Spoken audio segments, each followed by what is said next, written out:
Magic. Zach's on your left, Oliver is on your right, and we will begin things. Zach, unfortunately for him, he lost his first match. Oliver won his, so Oliver could be one step closer to getting a bye in day number 2 of competition. He'll start things off by cracking a misty rainforest. We'll see what he wants to find. It's a snow-covered forest, snow-covered lands. That's where we're at, baby. Little astrolabe. Yep. Talk to me about it. Well, it draws a card at a very low opportunity cost, and it is a game object that synergizes with other game objects. A couple of baubles and a gilded goose. Okay. That's kind of the whole thing. I got it.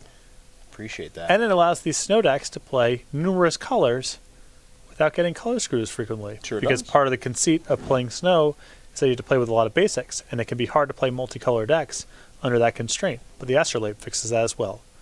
More news at 11. Which is how long we'll be here, probably. Yeah, no, that's actually about right. Yeah, till 7 o'clock now, that's local. This is like the old tour days. Yeah, see, I know some people, the players out there, they're a little tired. Matthias should be used to it. Emma might be wearing down a little bit. We're just getting into it right now. My body's got a lot of reps under these conditions. Oh, yeah. This is nothing.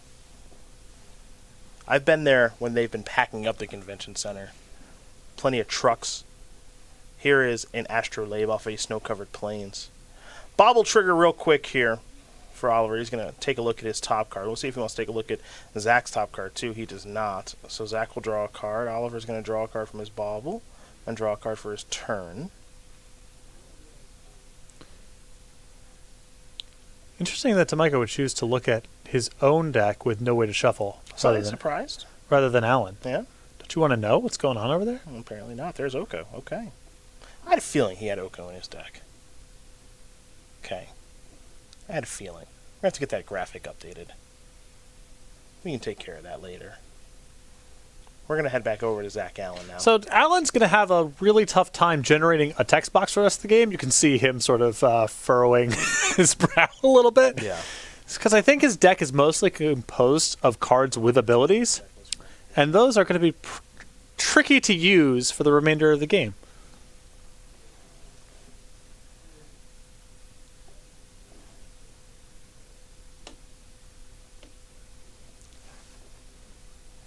There's a snow-covered forest.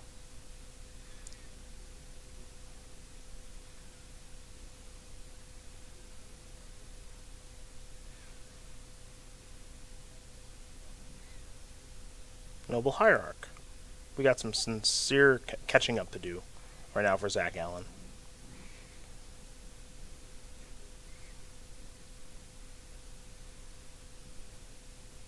Alright, bobble you now.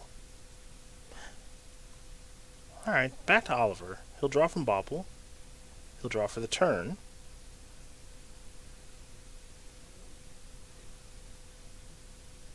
I think the only thing that, if you're Oliver, you have to play around this turn is exactly Path Exile. You don't really have to worry about anything else. Now, over the course of the game, obviously things are going to get a lot more complicated, but for now, an Astrolabe and drawing a card is a good place to start. I think Alan has a main deck Force of Negation. Not that that matters all that much, but just... And you probably would have seen it last turn on the... On the Oko? Probably. Yeah, it's probably a good card to counter. Don't know for sure, but I would guess. One could make an argument. You know, because Alan's not going to be able to have a card in play that matters probably for the remainder of the game. See how it goes.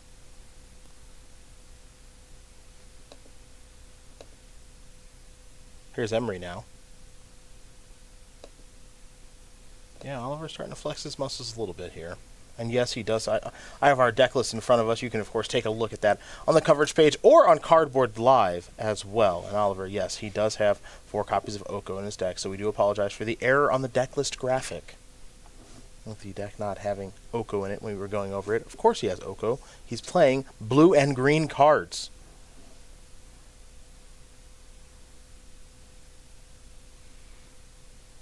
So Tomajko trying to make a trade here. Astrolabe for Hierarch. Little swapsies.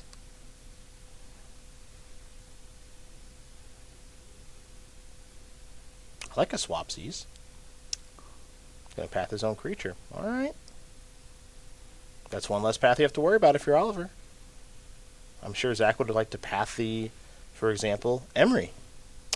Right. But, you know, He's just not going to have enough resources to play.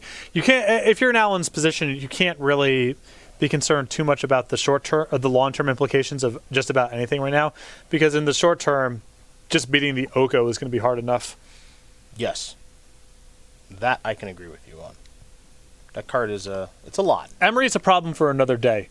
You know what I mean? It's the Oko you got to try to find some way to win the battle over. That ship might have already sailed. Oko is going to start going up to a ton of loyalty, and Tomajko has a lot of chump blockers to work with, even if Alan's able to sneak in, a stray flash creature to try to threaten the Planeswalker. So it's going to be trouble. Well, Zach's got all his colors of mana now.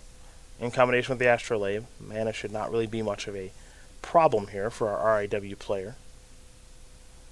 There's another snow-covered island. To go with the snow-covered plain, snow-covered forest, the Astrolabe, and now here is his own Oko. That's a way to at least try to start catching back up. This has turned into the Oko Players' Championship very quickly. Yeah, that card is certainly present. That just means these gents, they get it. Yeah, they got the memo. Yeah. Elk ya.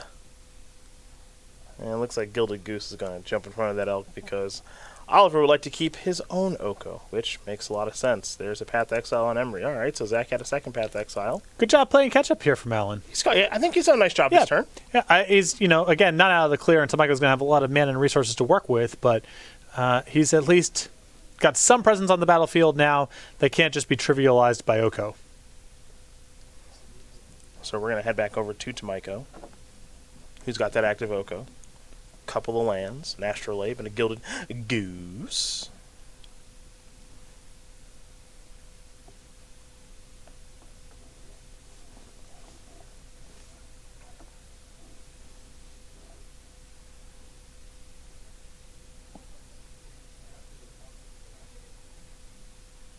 So we'll see what the young man wants to do next. As he is off to another impressive run here on the SCG Tour.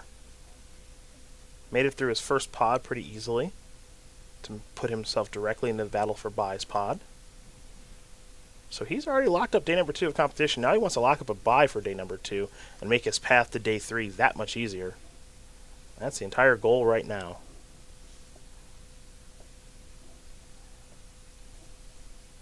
He'll play an Emery, Urza, Spell Queller, Mox, and a Polluted Delta will head to the graveyard.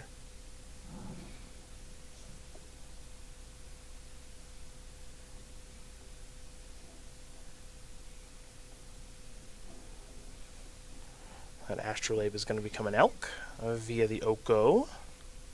Now, will that elk go on the offense? Or will it hang back on defense?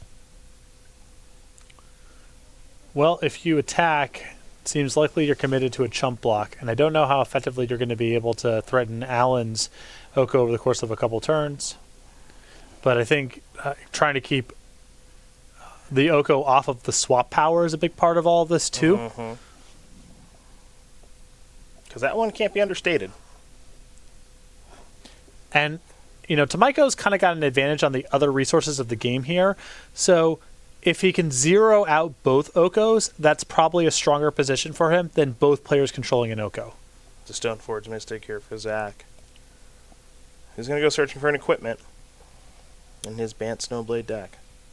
Keep in mind, Tomajko with 3 main deck copies of Metallic Rebuke here, so Alan trying to sequence the Stoneforge Mystic in such a way that it can't be tagged by a mana leak. There'll be a Sword and Feast and Famine there for Oliver Tomajko to take a look at. That'll be going to Zach Allen's hand right now, the pro-green, pro-black sword. That, of course, gives +2/+2 like all the swords do. But when that one hits you, your opponent discards a card, and you get to untap all of your lands. Which means you're basically getting double the mana each turn.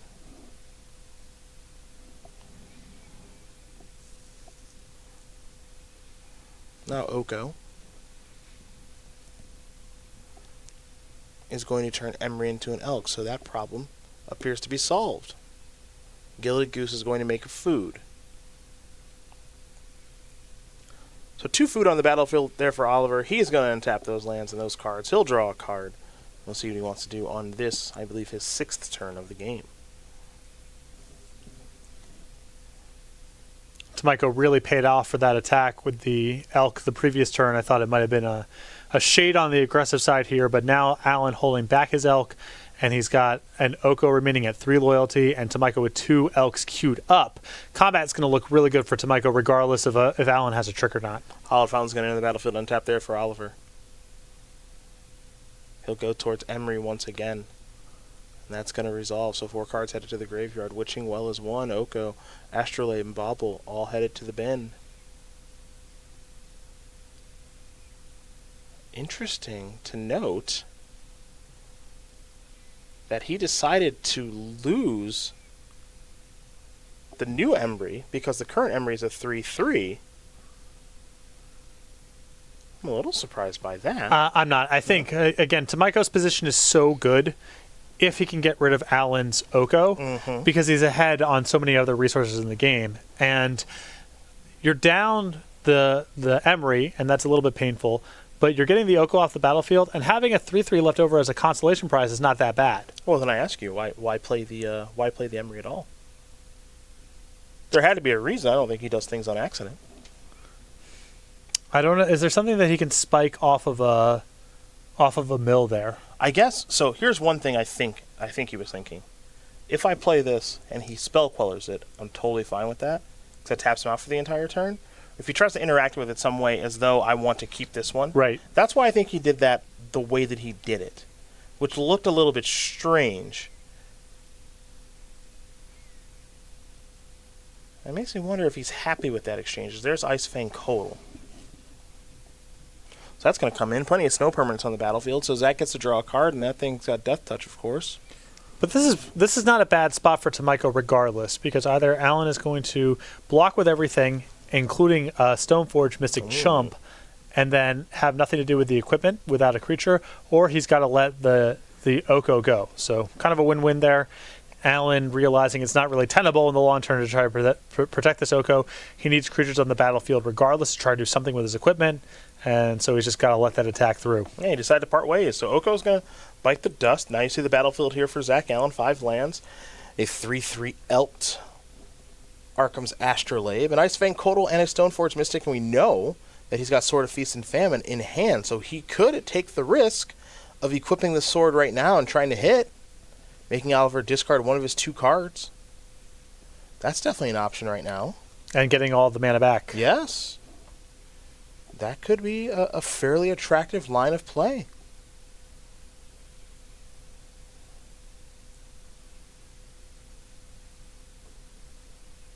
But Zach Allen's got a lot to think about on this particular turn.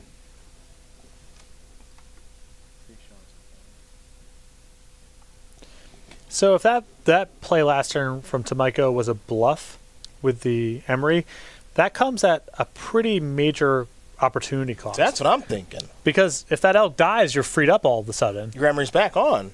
Yeah, your new one is back to being a really powerful card. And you're brawling the games, you're brawling over planeswalkers. There's a bunch of 3/3s on the battlefield. It's not inconceivable that card could trade off at some point, and then you have an Emery to rebuild with. So.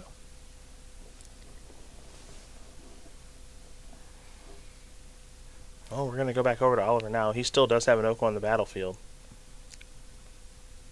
He's got a ton of food tokens too. I mean, Oliver's plan could be very simple here, which is I'm just going to keep making 3/3s and keep attacking you with them. The bad news here for Oliver is that if Zach has Batterskull, yep, it goes badly.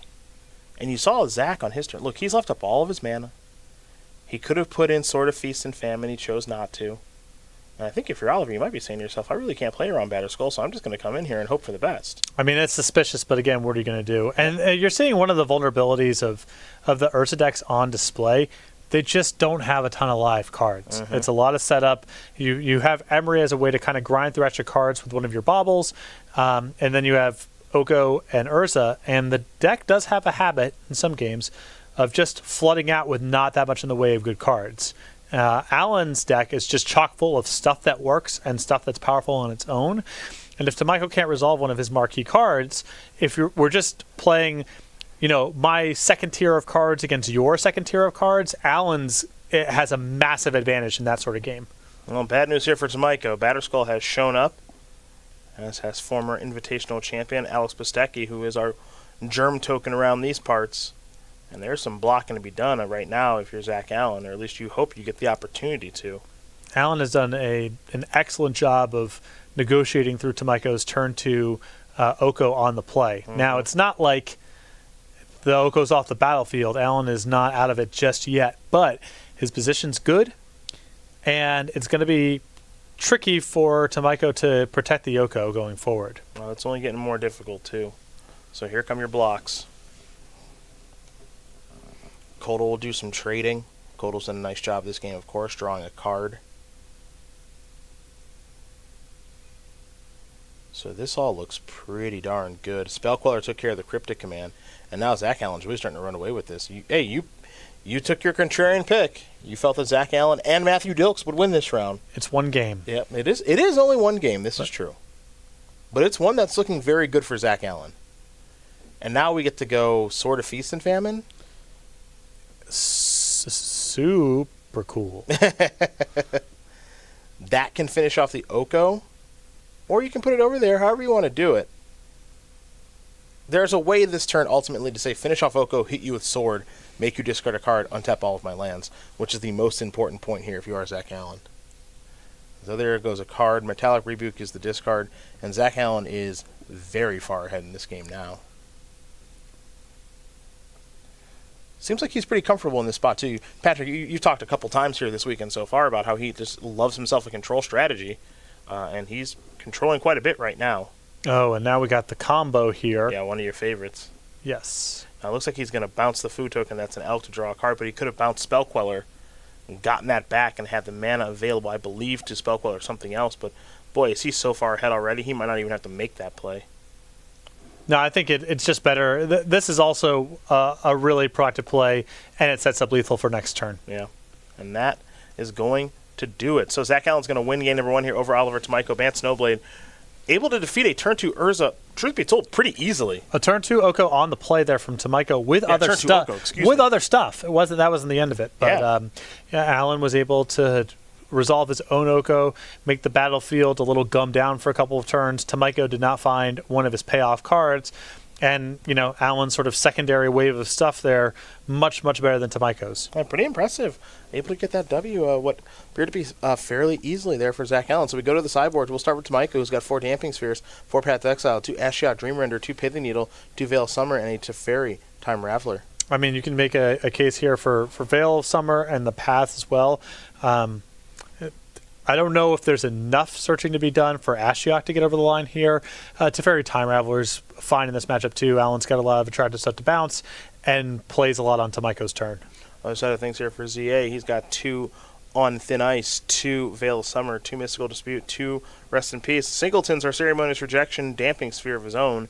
Disdainful Stroke, Winds of Abandon, which we saw him use the big mode on that one earlier and win. A Detention Sphere, a Sword of Fire and Ice, and a Lone Supreme Verdict. So I like Mystical Dispute in this matchup. Tomajko's payoff cards are largely blue, and so it's very efficient there. I like Supreme Verdict in this matchup too. If Tomajko can't get a Planeswalker to stick, he ultimately does have to just put a creature or 2 on the battlefield and try to leverage an advantage that way. The deck is prone to flooding out if the marquee cards are handled. And so even though it's not the most intuitive thing, Allen's got way more creatures in the deck than Tomajko. He's probably the aggressor of the two. I think Supreme Verdict can get Zach Allen out of some jams here. And as one copy of the card, it's not coming at the highest opportunity cost. Well, those are the options there for both players, and we're going to be underway here in game number 2 in just a moment. Well, first I want to talk about the StarCityGames.com YouTube page, where you can go and watch replays of this tournament, all of our SCG Tour events, Versus Live with Ross Merriam and Corey Baumeister, Commander Versus with Jeremy Knoll, Justin Parnell, Jonathan Suarez, and Stephen Green. They're actually hanging out at Commander Fest DC this weekend, so they're not joining us here at the Star City Game Center in Roanoke, unfortunately. Flashback series that we have filmed over the years, and a whole bunch more. Subscribe today at youtube.com/StarCityGames. Become one of over 170,000 subscribers. Thanks to each and every single one of you as we work our way through even more of the Players' Championship here today. Day number 1 of competition is rockin' and a rollin' as we're watching Zach Allen do his thing right now. Loves a control deck, doesn't he? He does. Can we cut some promos? I've got some suggestions. Alternate promos. Okay. All right. So flashback. You get a person of interest. down, you show them pictures, and they narrate them. Yeah, I know what the program is. Great. And we also have Versus Live, where 2 people compete against each other and you videotape. I also know that program. Okay, so we could do that, but we flip it. You have one person, Bobby Fischer, Versus Live match. They play both sides of the same matchup. And then we do a new video series called Flashbacks. You and I can do the first one. Okay. Where I sit down and I have your memories put in front of me and vice versa, and we attempt to narrate what the person thinks about it. Wow. How does that sound? That's Because I spoke to you many years ago, way before we were doing any of this. I spent one Gen Con sort of just railbirding you as you played in a variety of horrible side events. And I had this idea for a tournament report where I would follow your matches and I would write as though I was you. Like, what do I believe you're thinking in this never moment? told me about this idea. Yeah, I told Tim Ayton. He thought it was brilliant, but I never actually ran it over to you. I mean, I love it. But Flashbacks videos, I love it. where we take turns attempting to narrate each other's memories, that could be some high art. Between this and the mailbag, you are going to be busy, I got so busy. many ideas You do. I know you do. and I know so you do. little follow through. That's which is true. why That's I true. need to solicit the That help part's- of people with better work ethics, like part's you, a- for example. Yeah, like me. Yeah. That's where you come in. That part's a little disappointing, the inability to follow through. But that's okay. That's what other people are for. Well, now with that with Sullivan Satchel, you know what? I'm running downhill. Just had to get the first one up there. We got you And going. you know what happened with the second one? What's I that? remember to turn it in. Proud of you. And now we're just Really running downhill. really we're running proud of downhill. That snowball, it's growing. Do the same thing with flashbacks. Really appreciate you hitting the deadline on that. That was, it's probably one of the easiest columns to write, so I'm really glad you were able to do it. Answering questions. Yeah, I mean, I could. You think that I couldn't churn out? This is why I played 4 Okos at my last PTQ. That's not what I said. You don't think I could do that? That's not what I said. Flashbacks.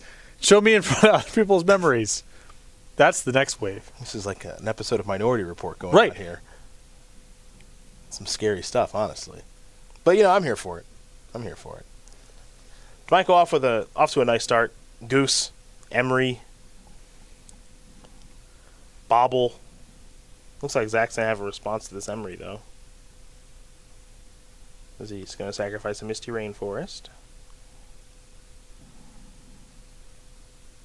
Looks like a breeding pool enters the battlefield untapped. Zach gonna fall down to 17.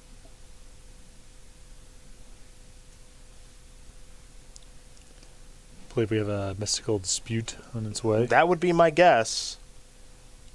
And that is true.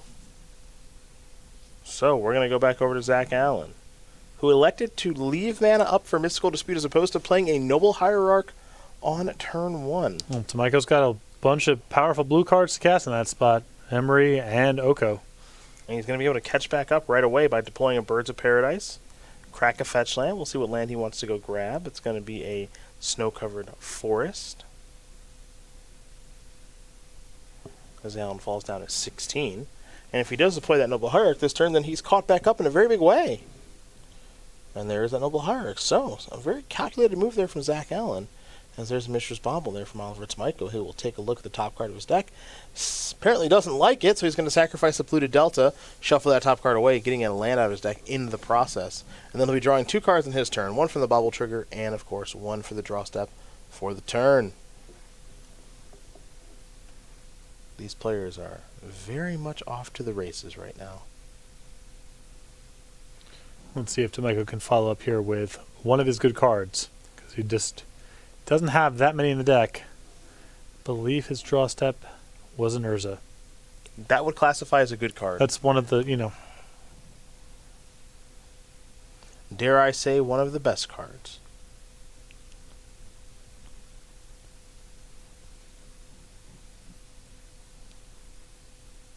Michael's got to be thrilled with this draw step. He'd never show it with his facial expression. But not a bad draw step there for Oliver. There's your construct. Pass the turn back over to Zach Allen. We'll see how Zach Allen handles Urza now. He is a deck that does play copies of Path to Exile, so he does have clean answers to the card.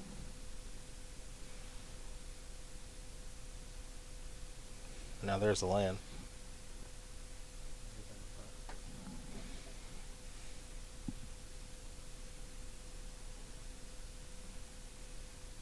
Matthias Hunt is our construct token, of course. And he has joined the battlefield here. And now Zach has just been landed. Is going to pass the turn back. Mana available. Perhaps representing Spell Queller, pardon me, or something else similarly powerful. He could be easily representing 2 spells in this spot. It's got a lot of mana to work with. Yeah, 5 mana in Modern. That's a lot of mana. That is a boatload of mana, trust me.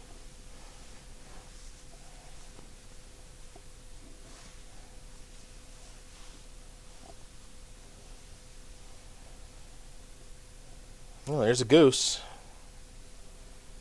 That'll bring another artifact along to the battlefield if it does resolve. And that's good. So now, looks like a mana short. Well, never mind. This will be 5 mana to spin the wheel. Zach will give it the goal head, it looks like. Perhaps he's going to respond with a Path on Urza. Okay. So he'll Path Urza now. I would have preferred, I think, to see that in response to the Gilded Goose. Response to the goose or the response to the food trigger. Whichever. There was a spot to do this. And you've got so much mana up and so many reactive cards in your deck that I think the odds are really high that Tomajko's just going to say, you know what, I'm not going to try to actually cast something this turn. I'll just use Urza, and if he has a counterspell for what I spin off, it's not the biggest loss. You know, I think that's so likely to be Tomajko's line that you're not going to really trick him in that spot. Well, Zach's going to float a little bit of mana from his Noble Hierarch being exiled via Path to Exile. So he's got a little bit of mana floating at this moment. Not sure if he has a follow-up or not. And it looks like he may, and it'll be a Codal. So, he'll draw a card from the Ice Fang. And he will untap and draw a card for his turn. Now, Zach Allen is playing Snowblade, not Urza, so you're not going to find any Urzas here. But some Planeswalkers like Oko and Teferi or Stoneblade Mystic, you'll find those, as there's the Codal going to come across for 1. But it doesn't look like he has any of those great cards just yet.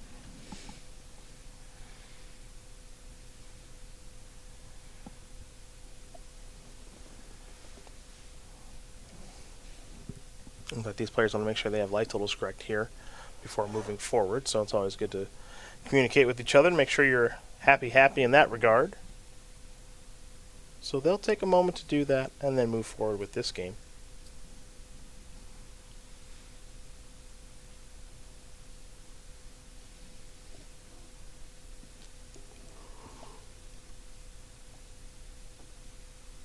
We're going to head back over to Oliver now. A little bit behind now that he doesn't have an Urza anymore. And, you know, one thing that you have pointed out during this match is rang pretty true, which is the Bant Urza deck, as powerful as it is, doesn't have a lot of payoff cards. Yeah, I mean, you can get some really explosive openings, and there's sometimes where Urza just makes it easy mode. But, you know, if we get into spots like this, where you're not generating a bunch of extra cards with Emery, you have only 10 or 11 cards in the deck that are of substance. The rest of it's just mana and cantrips. A couple counter spells, but Mystic Sanctuary going to come down. Now Zach is just going to deploy a Spell Queller. Maybe that's a little bit surprising. Nothing to counter there, and then he'll sacrifice the Horizon Canopy to draw a card. So he'll untap, and now will Zach, after getting a 2/3 on the battlefield, draw a card and keep rocking and rolling. So that suggests that Alan's hand is just full of spells. Yes. Because you would only use a Spell Queller in that spot if you felt like you were likely to be tapping out on a bunch of subsequent turns. So Tomajko's got to be aware of that. I'm sure he is, that Alan's hand's got to be loaded. Well, we're going to put you to the test right now, Patrick, that theory, because here is an Urza, and there is a Spell Queller. I would hope he has at least one to take care of that card. Otherwise, running that last one out there, that other one previously, excuse me, doesn't seem all that smart. Oh, this is adorable. So this is Spell Queller, trigger on the stack, I'm going to eat your thing, which means it's exiled forever. Right. This prevents Alan from having to do something to protect the Spell Queller going forward. You've just gotten rid of the Urza altogether.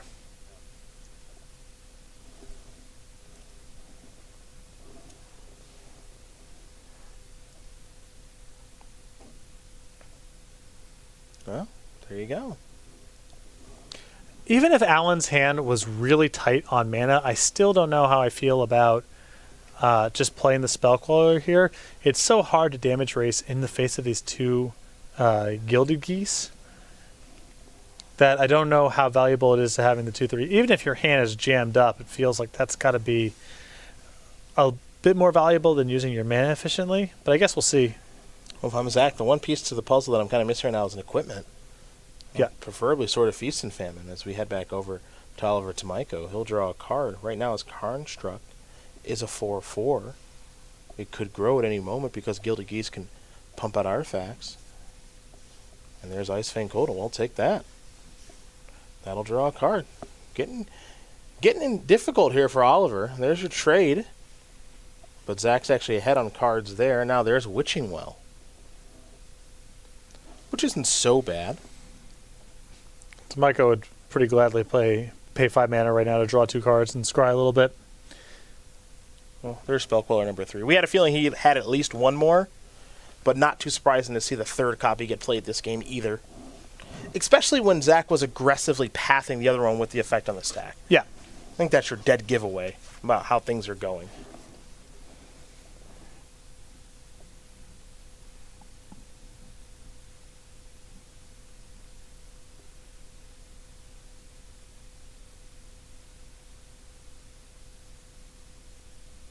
So we are going to head back over to Zach now.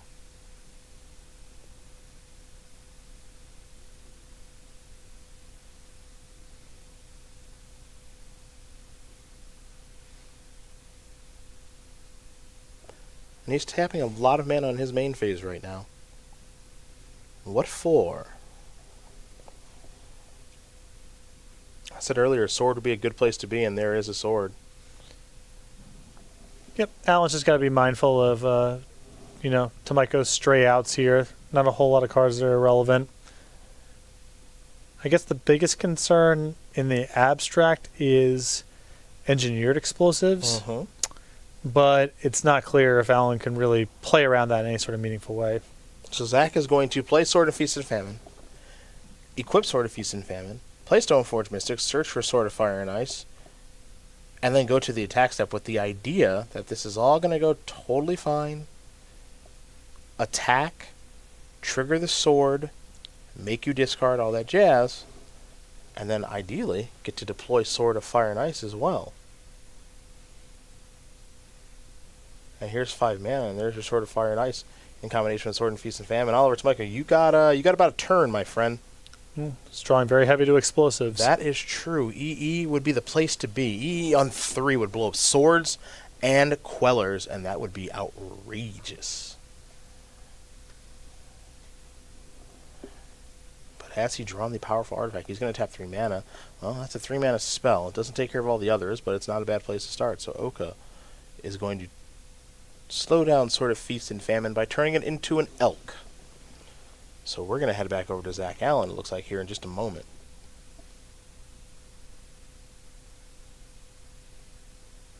Still a very favorable position here for Zach, but now these Gilded Geese, plural, are going to be in the way, looking to do a little bit of blocking.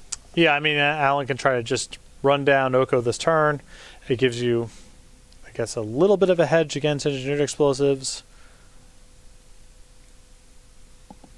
Interesting thing here, and if you do want to run down Oko, or if you just want to go over Tomajko's, Tomajko's life total. Tomajko's only at 4.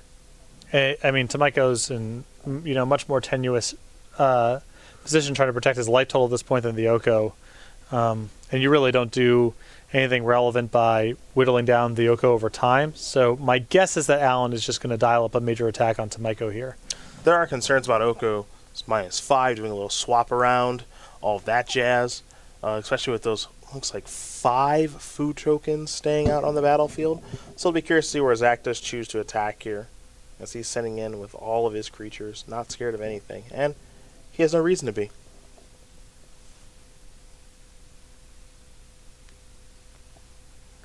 Tomajko's first block will be Birds of Paradise on a Spell Queller that has a Sword of Feast and Famine. We'll see if he cares to tender another one. I have to imagine that he will. But perhaps not. Perhaps he just says, I will Sack a food token, gain 3 life, go up to 7, lose my Gilded Goose. Then take 3, 4, 5, 6. I think he may just fall down to 1. And there's a Noble Hierarch post-combat. Well, EE for 3, still alive. Yep.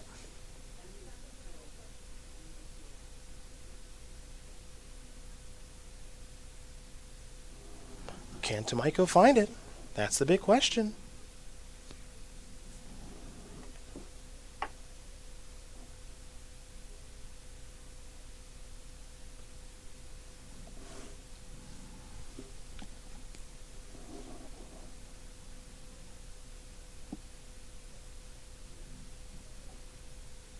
Well, that elk is now a food, and we are... Ooh. Oh, now this gets very interesting. What is going on here?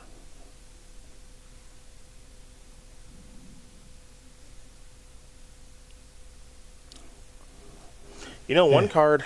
So, one card comes to mind that he may have drawn. Cryptic Command. And if he can sneak in these 3, then he can command, tap the team, draw a card. And then get in for 6. And then Oko something else and get in for exactly 6. That's what comes to mind right now. He does have 3 main deck copies of Cryptic Command. There's a block from Zach Allen with the Birds of Paradise. Very sharp block there from Allen. Yeah. Tomajko's going to just pass the turn back. It's a sneaky play there for Tomajko. There's Cryptic. Oh, that's why both of these players are playing in our year-end tournament. 2 of the SCG Tour's absolute best. As now, Allen, with a Path Exile in hand,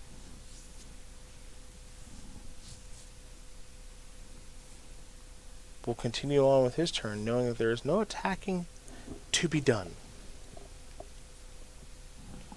He does have a Path Exile in hand. And there's a Teferi. Now that's not bad. Yeah, I mean, there some pretty major advantages are coming along with this. One of them is locking out the possibility of a defensive Cryptic Command again next turn from Tomajko. Can't undersell that. That's the only reason Tomajko is really alive right now. Teferi is going to bounce that elk token. That was a food, so no harm, no foul there. That's gone. And Allen's last card in hand, besides the card he just drew, is Path to Exile. So if Tomajko goes ahead and dials up and turns something into an elk and tries to attack again, Allen can cover it with the Path. The Teferi is unassailable, and then you're in the clear for the next turn. Mr. Sullivan, it's looking more like that contrarian pick is. Catching up. Catching up. Yep. That food token's an elk. We're going beatdowns to take care of Teferi. And now here is the Path to Exile. Cannot let that Teferi die. So a land is on the way, and do keep in mind there are 3 food tokens on the battlefield there for Tomajko, so I wouldn't say this game is over just yet by any stretch of the imagination. When you've got 3 food tokens to sacrifice, that gives you 9 new life. Explosives is still a major draw here, too. It is still very, very good. I totally agree. Honestly, it appears to only be getting better, and he may have drawn it. Okay, Oliver Tomajko is fighting back in this game. I'll tell you what. He'll blow up the EE. He's going to lose his Oko, but Zach Allen's going to lose Spell Quellers. He'll lose Teferi. He'll lose Sword of Feast and Famine and Fire and Ice. Now he's left with just a Stoneforge Mystic, and for Tomajko, he got his Butching Well back, which means he gets to scry 2. It's a land and a Spell Queller, so the land will go to the bottom, the Spell Queller will go to the hand. There's a land for the turn there for Tomajko. He's empty-handed, but he's come more or less all the way back. Yeah, I mean, the battlefield definitely favors him. He's got a draw 2 in play, a bunch of food to work with for more cushion. Stoneforge Mystic going to come across for 2. Gilded Goose is going to block that right away. And now if you are Zach Allen, you're wondering, what do I got to do to win this game? As Oliver Tomajko just draws and passes.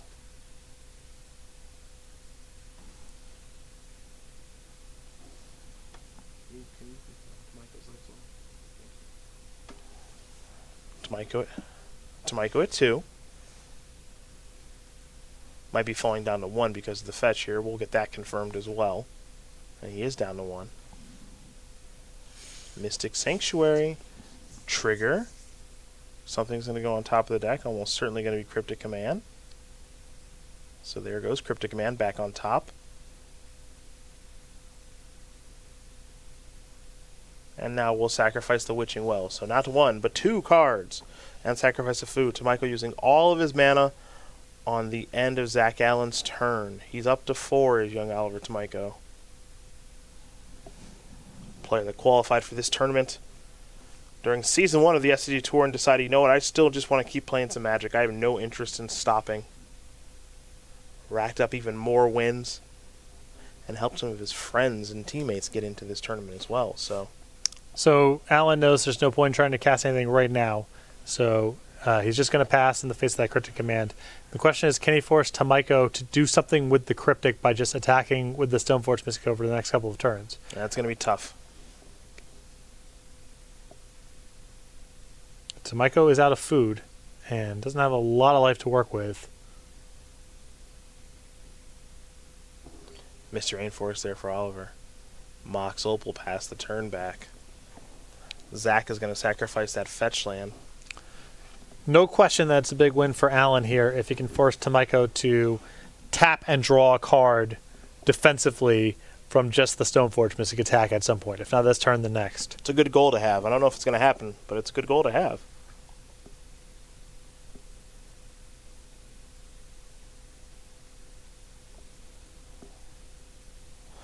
Zach's got to be thinking to himself, what do I got to do to put this kid down? Don't have much damage left to get over, but the food mechanic is causing some trouble, of course, as it oftentimes does. Oko caused some trouble. And Zach doesn't have a lot of gas left in the tank, I will mention that. Now, here is Spell Queller. Nothing to eat with Spell Queller, but it is a 2/3 flash flyer, staring down a 2/3 ground attacker. Yeah.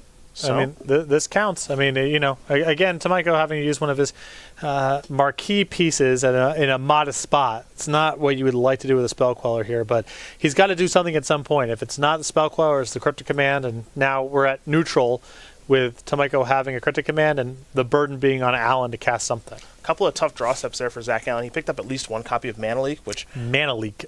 As we know, thank you, as we know, gets worse as the game goes. Yes. Now, doesn't mean it's entirely off. There may be some situations where it is turned back on, but for the most part, it's a dead draw. Well, the second Mana Leak, and now you're cooking. Because you can maybe fight over a Cryptic Command at some point. Good multiples, huh? They do stack in a certain way. There's a land. Let's see what this is. On Thin Ice. Well, now we're getting really creative, aren't we? Is this cryptic? It is. Let's see some Mana Leaks. You want to see some plural? Mana Leaks. Plural leaks? Well, we have a request. I got bad news. It's Force Negation instead there, bud. Yeah, that's disappointing. That card just works. Well, you want to talk about working? Veil of Summer. Banned in Standard, banned in Pioneer, very legal here in Modern. That's a beating. Mana Leak. You meant... Well, Here we go. You may get what you asked for. Leak. Tomajko will think about paying before he elects to do so. All right. Mystical Dispute. Hard cast on the Veil. Mm-hmm. Don't let him draw. All right, so Zach wins the counter war. Spell Queller on Thin Ice. It's a big Mana Leak. Yep. And now, hiya! In for 2. Tomajko down to 1. Can't crack that fetch, Oliver. We're going to head his way. He needs a big draw right now. What did he find? He's got a lot of reactive elements in his hand, and he'll concede the game. Zach Allen's going to win this game and match her over Oliver Tomajko. 2-0. Bant